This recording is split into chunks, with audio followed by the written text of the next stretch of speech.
Hello, welcome. My name is Saturn. My pronouns are he, him, and I'm a gay, neurodivergent fan of many things. But the biggest of them all are Pokemon and Doctor Who. For the last 2 years, I've run a small YouTube channel in which I analyse gaming, primarily through the Pokemon series. But I've just as many things to say about Doctor Who, so it's finally time for me to dip my toes into a second YouTube channel, one themed around TV and other media, but primarily around Doctor Who and the Whoniverse. Now there's two things. First thing, when I relaunched my Pokemon YouTube channel, I did it at the perfect time.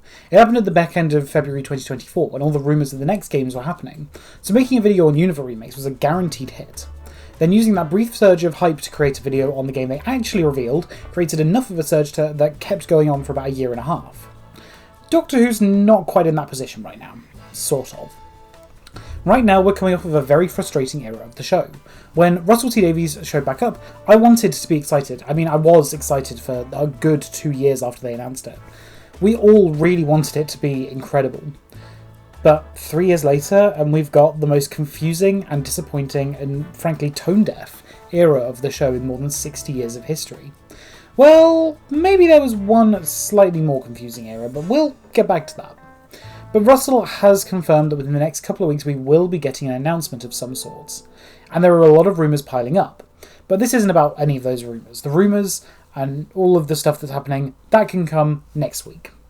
This video is an introduction to Doctor Who. But I'm hoping a few of you will either know Doctor Who already, because you are already fans of the show and are finding this brand new Doctor Who themed YouTube channel. Or you might have come from my Pokemon channel, and you probably have never heard of the show. So if I give you an introduction now, when I make a video on whatever is announced, you'll probably understand a little more of what I'm on about. Obviously, if you find that you are discovering Doctor Who for the first time and you enjoy it, how perfect, right? So with all that said, let's get into it.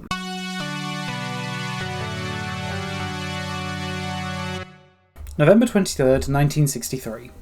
Probably best known to the USA as the day following the murder of President John F. Kennedy, but here in the UK, that date is far more significant for another reason. It was the day that we first heard Ron Grainer and Delia Derbyshire's incredible theme that would go on to become one of the most recognisable tunes in TV history. It was the day we were introduced to William Hartnell, Carole Ann Ford, Jacqueline Hill and William Russell as the core cast of the new science fiction time travel show, Doctor Who. The show's main cast would consist of an old, wiry man who lived in a blue police box that was bigger on the inside and can travel in time, and his name was just the Doctor. His granddaughter, Susan, lived with him, while also going to school in London in 1963. Two of her teachers, Ian Chesterton, a science teacher, and Barbara Wright, a history teacher, would have a chat about Susan one fateful night, saying that sometimes it was like she wasn't from this time or place, and that would lead them to follow her home to a junkyard, and then meet the Doctor, and some weird amount of violence ensued within those first couple of episodes. And the rest was history. Now, I'm sure you're probably wondering about how we get from this to, well, this. So, to explain, let's look over the facts. At this point in the show's history, it was conceived very differently. It was intended to be an educational programme first, with Susan acting as an audience surrogate, Ian being useful in stories set in the future thanks to his scientific knowledge, and Barbara being more useful in stories set in the past, educating Susan and the audience on historical events. It was unclear if Susan and the Doctor were aliens or just humans from the far future. The show did follow this for a while, for the most part. Episodes like The Romance, Marco Polo, and even more sci-fi stories like The Sensorites and The War Machines have educational elements to them. But it was clear that the show focusing on being educational was holding it back. The first story, An Unearthly Child, hadn't done well. Not at all. The show wasn't likely to survive its third story, until the second story aired. The Daleks. This episode took the show in a different direction, being entertainment first, more drama-focused than educational. The episode sees the Doctor and his companions land on the planet Skaro, a planet flooded with radiation. And there's a deadly threat here. The remaining survivors of a civil war between the Thals and the Khalids survive, although the Khalids are no longer what they were. Now they're mutated creatures inside metal tanks that definitely go against Sidney Newman's no bug-eyed monster rule. And they became one of the most iconic science fiction monsters in history. The Daleks were an instant hit, launching Dalek Mania across the UK for weeks, and causing the first true boom in Doctor Who popularity. Of course, thanks to this, the show began on a very different path. one of sci-fi monsters and the Doctor getting into dangerous situations. Flash forward 63 years. This format of the show has endured. The Doctor is still taking humans across time and space, landing anywhere and finding danger. Whether the Doctor is played by William Hartnell or Ncuti Gatwa, or if the companion is Susan or Belinda, the core of the show has well and truly survived. And a lot of that is thanks to the Daleks. They still appear in the show frequently, with almost every Doctor having fought them at some point on TV. Daleks have appeared in all sorts of other media, such as a live-action Looney Tunes movie, and the Lego Batman movie. But the Daleks didn't do this alone. Another icon of the show is the main time travel device, the TARDIS. Time and relative dimension in space. The TARDIS is supposed to camouflage itself into its surroundings, but after the Doctor and Susan's time in 1963, the chameleon circuit breaks and it's stuck as a police box. And that way it has remained for the majority of the show since then. Nowadays, a police box is more iconic for being the look of the TARDIS than what it was actually used for, that being on the streets of the UK, being where you could find policemen in the 50s. But inside the TARDIS, it is much bigger than the tiny little police cupboard, effectively, that it has been shown as for the last 60 years. And it's also a lot more alien. The console room of the TARDIS is where the magic happens. Levers, buttons, and a moving time rotor turn this simple design into a timeship that will be recognisable to so many. But you're probably thinking, what actually is Doctor Who? That's the name of this section, and so far we've just gone over the history. And yes, you're right. It's not necessarily that you needed to know the history to understand the show's premise. You don't. But giving this brief history might help explain some of the details around the show and why it is the way that it is. To someone like me, it's not something that I'd even question, but to someone who's never seen the show before, why would a TARDIS look like a box that hasn't existed on British streets in nearly 60 years? Why do the show's main monsters look like angry pepper pots? It's not always obvious. To sum it up, the show is a British Monster of the Week episodic science fiction show which focuses on a time traveller from another planet who takes on mostly human companions and shows them the universe. They get into scrapes, they find trouble, they put things right. You see, the universe is not a utopia. Every corner of the universe is under threat. Quite often, so whenever the Doctor goes, wherever they end up, they try to help. It doesn't always work, not forever, not necessarily the way that they want. But they try, and that's what counts. The Doctor shows us that we can all do good, we just have to try. It's a compelling story, and one that many Doctor Who fans have resonated with since 1963. Back to the history for a moment, there's one more thing that we need to understand. The Doctor has been played by 16 actors across 17 canonical lives. Don't ask about the others, that is something for another video entirely. The Doctor has changed drastically between these different actors. Is this a James Bond situation? Each Doctor is the same man but played by someone else? Or are they different characters, with each one being their own personality and history? Well, it's sort of both and neither. The Doctor is one person, but their species, the Time Lords, have a genetic ability called regeneration, which allows a Time Lord to, at the point of mortality, change their face and body rather than die. They each have their own surface personality, but they all share a core character. I think the Sixth Doctor put it best in The Sirens of Time, when he said, "Each time I regenerate, the balance of those traits alters. I have always been pragmatic in all my lives, as I am in this regeneration." This allows each incarnation to be distinct from one another, while all still being the Doctor that we know and love. Okay, so by now you should have a very basic understanding of the show's core premise, and the mechanics that allow it to work. So now it's time to move on to the show's core components.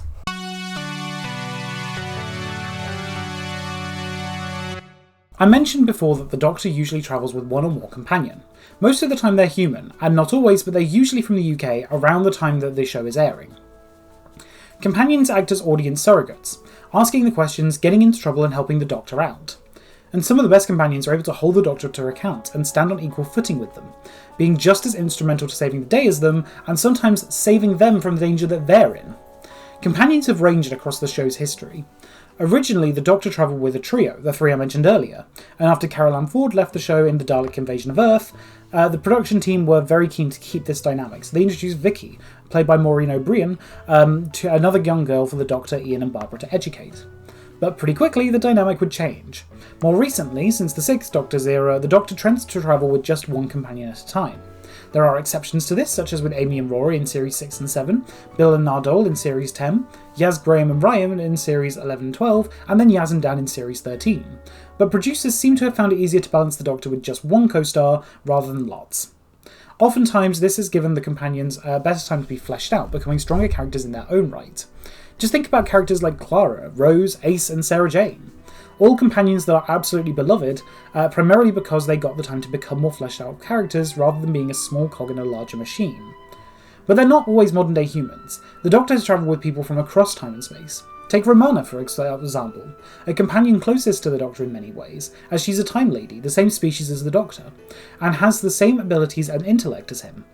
The only difference between them is that the Doctor has much longer lived experience outside of Gallifrey. There's also Jamie and Zoe, one of the earlier companion duos, and neither of them are from modern-day Earth. Jamie is from the Scottish Highlands in 1746, more than 200 years in the past from when the episode was created, and Zoe is a scientist from the late 21st century, a very sci-fi version of the 21st century, but a version of the 21st century. Many other companions have been from different time periods as well, but since the revival in 2005, there's been basically none, aside from one-time companions like Victoria and Clara in The Snowman. The full-time companions aren't also the only recurring characters in the series. You have some supporting cast members who are around quite frequently. Kate Lethbridge-Stewart is probably the best example of this. Kate is one of my favourite characters, and she's been supporting the Doctor throughout the show. She first met Matt Smith's 11th Doctor, and has since gone on to meet the War, 10th, 11th, 12th, 13th, 14th and 15th Doctors. We'll come back to the numbering later, don't worry. There are other major recurring characters as well, such as River Song throughout the 11th Doctor's era, who is the Doctor's wife and daughter of the Doctor's companions at the time. The Paternoster Gang throughout the 11th and the start of the 12th Doctor's eras. A trio of human Silurian and Sontaran who live in Paternoster Row and solve mysteries. In the classic series, you had Kate's father, Brigadier Alistair Lethbridge-Stewart, who is another recurring character, meeting the 2nd Doctor, employing the 3rd and 4th Doctors, and then having incidental meetings with the 5th and 7th Doctors as well. The purpose of the companions has changed over the years, but their core as the audience surrogate has remained true. For the most part, companions all have their own unique personalities that bounce off the Doctor, and those dynamics can work very well. But let's move on. There's another core part of this show which is important to understand.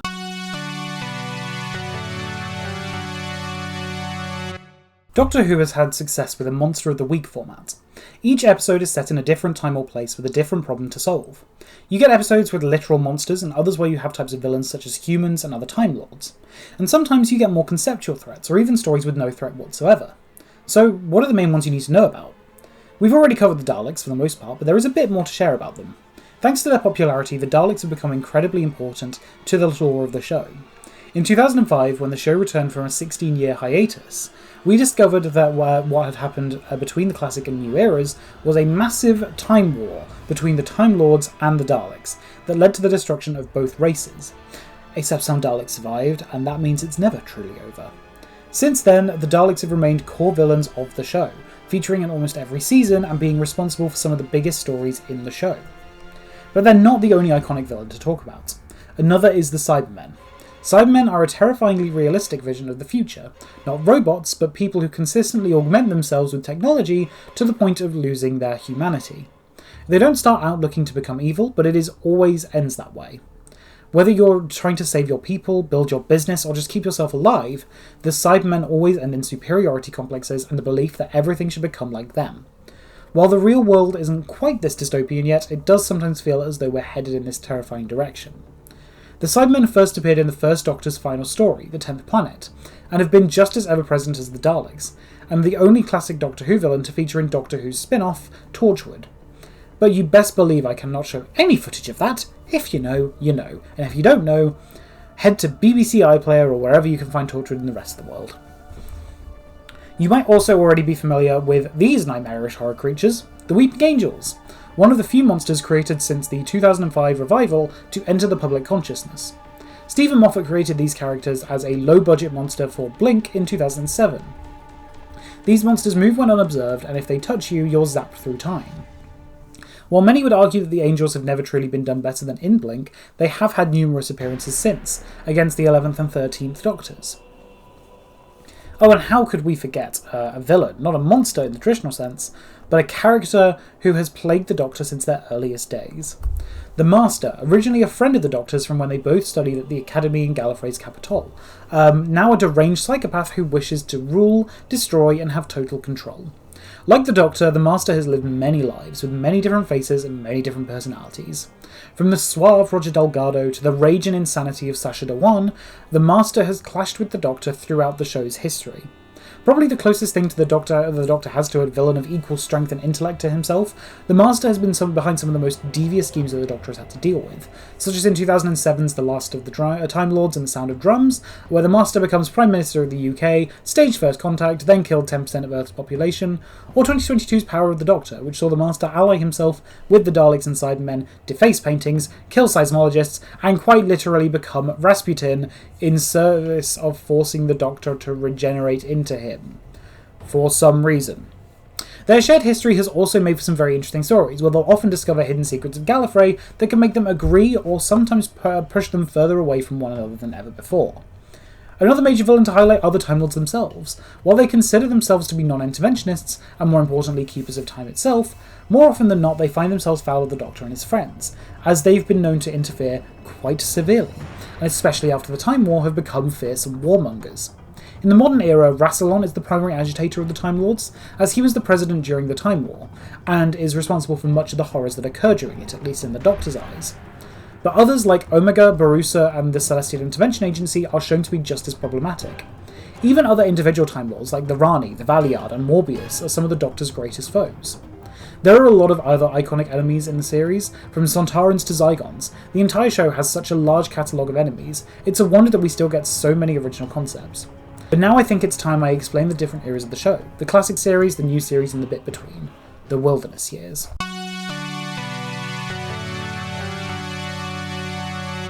At the start of this video, I said that Doctor Who started in 1963. With it being 2026 now, that means the show's soon approaching its 63rd anniversary on the 23rd of November this year. But it's not been in active production for the entire 63 years. From 1963 to 1989, the show's first era aired, now referred to as the Classic Series, featuring the first 7 Doctors: William Hartnell, Patrick Troughton, John Pertwee, Tom Baker, Peter Davison, Colin Baker, and Sylvester McCoy. This era lasted 26 seasons, though it did have an 18-month hiatus during the Colin Baker years. The show kept its format throughout these first 26 years, primarily airing stories in weekly 4 parts of 25 minutes each. Some episodes were longer, especially during John Pertwee's era, and some were shorter, but ultimately the primary format of the show remained consistent, as did the tone and general feel of the series. But 1989 was when the BBC decided to axe Doctor Who, leaving us on Survival, a showdown between the 7th Doctor and Ace and the Master. But this catapulted us into the Wilderness Years. When I say us, I'm not actually talking about me. If you couldn't tell from my voice, I was nowhere near alive at this point. The Wilderness Years are primarily notable for being when the Doctor Who universe expanded into different mediums. With no TV show, books became the primary format of the show, produced by Virgin Books. We had the New Adventures series, which would continue the Doctor and Ace's adventures, before adding in new companion Professor Bernice Summerfield, and later seeing Ace leave. We then had Chris Quedge and Ross Forrester join the 7th Doctor, but the Virgin New Adventures would eventually end, replaced with BBC Books' 8th Doctor Adventures range. Wait, an 8th Doctor?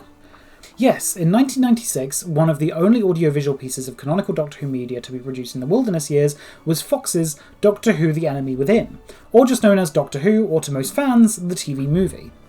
This episode saw Sylvester McCoy return as the Doctor, before regenerating into the brand new 8th Doctor, played by Paul McGann. The 8th Doctor would take on the Master in this story, now played by Eric Roberts, and would take on a new companion in Dr. Grace Holloway, played by Daphne Ashbrook. Fox retained the rights to Grace and the other original characters in the film, but the 8th Doctor and Eric Roberts' Master were able to be used by the BBC, and are now used extensively in extensive media. 1999 probably saw the second biggest impact on the Whoniverse that the Wilderness Years had, that being when the Big Finish Productions received the license to make the official Doctor Who audio dramas, a license that they've retained since and have got at least until 2035, and I do not see them ending it anytime soon.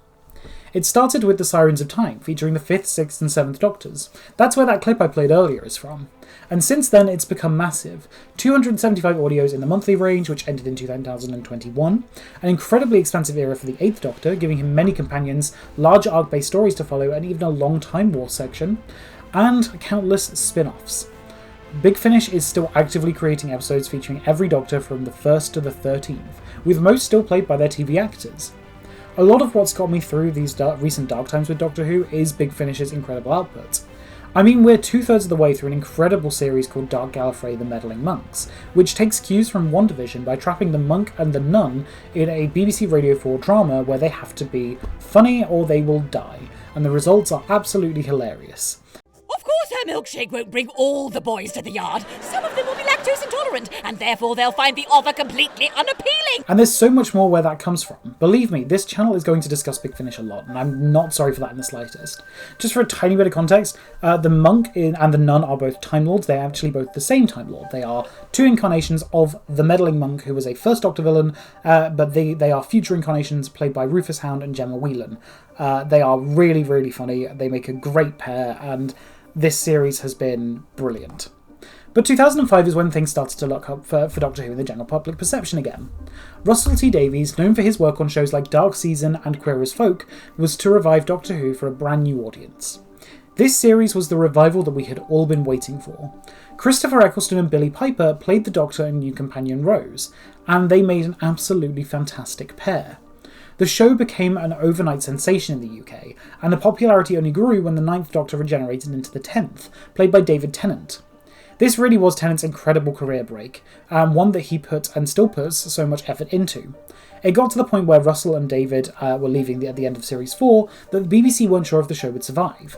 But luckily, Russell made them see sense, and Stephen Moffat took over as showrunner while Matt Smith would become the 11th Doctor, overtaking Peter Davison for the youngest actor to play the Doctor. While the show wasn't as much of a hit domestically, this is where the USA took to Doctor Who. Now, I don't know what caused this. If it was the more fairy tale style that the show took, the fact that a lot of the important parts of Series 6 were set in the US, or if it was just the quality of the show. But even in countries like Australia and Canada, the Doctor's popularity reached its current peak. Matt Smith would remain the Doctor until Christmas 2013, which would include being the Doctor for the show's 50th anniversary special. But as Moffat likes to do, there was a slight caveat.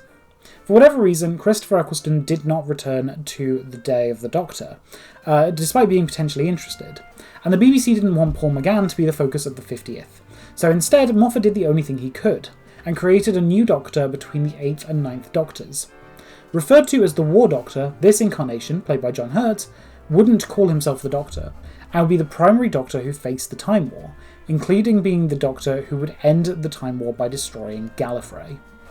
After Matt Smith left the role, Moffat stayed on for one more Doctor, the 12th Doctor, played by Peter Capaldi. Now, I'm going to mention here that Capaldi is my favourite Doctor by quite a way, with my second favourite being Paul McGann and my third being one that we'll get onto later. Capaldi brought a cynical, darker approach to the role than Smith, but still with a lot of whimsy and joy for the most part. And his era, while at the time people were very critical of it, is now one of the most beloved among fans, especially for episodes like Heaven Sent and World Enough in Time, The Doctor Falls. But Capaldi would eventually regenerate as well, and this is where a long legacy would change. You might have noticed, but in the 13 Doctors we've spoken about, all of them have been played by white men. So you can imagine the outrage that goes on to this day when Jodie Whittaker would take on the role of the Doctor. And Jodie didn't come alone. Stephen Moffat also left the role of showrunner, making way for Chris Chibnall, who was best known for his work on Broadchurch for ITV. Chibnall and Whittaker's era was definitely something. Jodie is an incredible actress, and I think that she's actually a really great Doctor, but unfortunately myself and many others believe that the writing in this era was lacking. I'm not going to get into it here, there's a whole 5-hour video essay I'll link in the description if you're interested in finding out about that, but this era also had a very interesting new decision to make. Halfway through Series 12, the Doctor discovers the impossible. Her TARDIS, buried on Earth, but how can it be her TARDIS? Because she doesn't remember this. Well, that's because there's another Doctor here, one who's been hiding from the Time Lords. Jo Martin plays the Fugitive Doctor, my third favourite incarnation of the character and the first time a person of colour has played the Doctor. While Jo never received her own full series, what we have had of her has been brilliant. But the timeline placement is a tad complicated. Again, I'm not going to get into it here, I point you again to that 5-hour video essay I mentioned, but I will say that it's controversial. But I can ignore that for now. Given this era was considered to be so bad by many, there was a lot of discussion of the show going back on hiatus. Chris Chibnall decided to have Jodie regenerate, but fade to black before revealing who would take over. Except, the BBC were able to find someone just in time. Russell T Davies agreed to return to the showrunner position for the 60th anniversary and beyond, and he brought David Tennant and Catherine Tate back with him. David would play the new 14th Doctor, and the 3 episodes he had would be about him understanding why this face came back, and he'd do so with his former companion, Donna Noble. In the final of the 3 specials, in a rematch with the Toymaker, a villain from the first Doctor's era, who is now considered a god, the Doctor would regenerate again into Ncuti Gatwa, Except not quite. For the first time in Doctor Who history, the Doctor didn't change, but split. This is another very controversial moment in the show, called By Generation, and having Ncuti and David share the spotlight is still considered slightly controversial. But the era would soon leave David and Catherine in London, so the show could focus on the 15th Doctor and his new companion, Ruby Sunday, played by Millie Gibson. This era is just as controversial as the previous, with some saying it's worse. After the conclusion of Season 2, or Series 15, the show's future was, and is still, up in the air. Ncuti left very late into the production of Season 2, which caused a lot of problems, though that's, again, for another video. But again, we were in a situation where the Doctor was originally going to regenerate into a Fade to Black, but at the last minute something changed. For reasons I still do not understand, in one last-ditch efforts to generate content, Russell T Davies made a phone call, one which would end up leading to where we are now. Ncuti Gatwa would regenerate into Billie Piper. Yes, Billie Piper, who I mentioned earlier is playing Rose, the companion of the 9th and 10th Doctors. But again, that's for another video. But that does tell you where we are today. In October, it was confirmed that a special was being developed for this Christmas, and we have no idea what's happening regarding that right now. That is the last piece of information we have, with the prevailing rumours saying that it's either not been filmed, or has possibly been delayed until Easter. Either way, the show is still technically alive, but right now we have no idea what the future will hold. As you can imagine, this is quite a stressful time for fans, but it's okay. We have a new press release coming and the BBC are very reluctant to let the show go, especially as their new Director General is a big Doctor Who fan. You might have been able to guess from that little overview that I'm not exactly as well versed on the classic era as I'd like to be. It's something that I'm working on, so please bear with me in regards to that. But to end off this supposedly brief introduction to the show, I'd like to talk about the spin-offs, TV and audio spin-offs.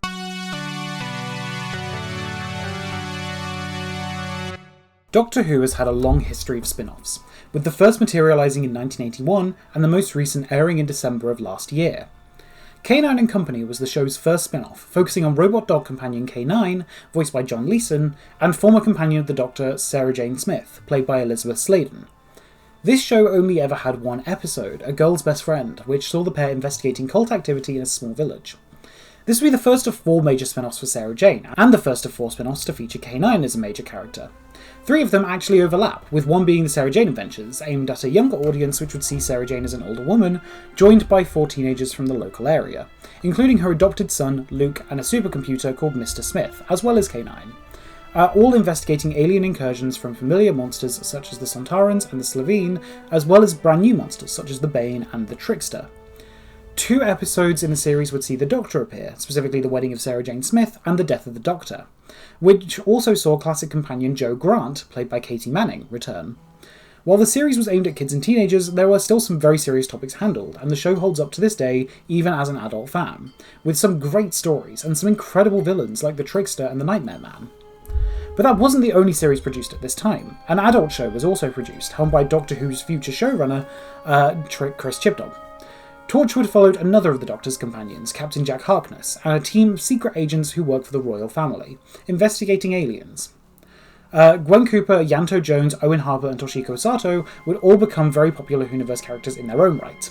One of the best, most chilling pieces of the Whoniverse comes from this show, its 3rd series, Children of Earth. I won't go into the details, but it's a series that makes me feel incredibly sick no matter how many times I watch it, but it is absolutely phenomenal. Peter Capaldi also stars in this series a few years before he became the Doctor, and his acting is also just phenomenal. Torchwood ended after 4 series, but was eventually picked up by Big Finish in 2015, and has since had 100 monthly releases and a number of box sets, including 3 extra canonical series following the events of the TV series, with new characters and an alternate universe's Yvonne Hartman. They also expanded to showing life at Torchwood 1, with the original Yvonne from A Army of Ghosts and Doomsday, as well as Yanto, and newcomer Tommy Pierce. Then we eventually got the time-bending and mind-bending Torchwood Soho, set in the 1950s, and focusing on a new team of agents. The duplicitous and incredibly fabulous Norton Folgate, played by Samuel Barnett, Sergeant Andy Davidson, who is also in the TV series and is from the 21st century, played by Tom Price, Lisbeth Hayhoe, Norton's boss and incredibly fierce, played by Dervla Kirwan, and Gideon Lyme, an aspiring journalist and Norton's lover, played by Joe Sheary. The team comes together fantastically, and the entire show is just brilliant, on TV or audio. Then there's class. Lasting for just one series in 2016 and 4 box sets of audios from Big Finish, classes Patrick Ness's contribution to the universe. Set in Coal Hill Academy and focusing on 2 alien survivors of a civil war and a genocide, with one being the former prince and the other his slave. The Doctor also makes an appearance in this series, and Peter Capaldi shines as ever.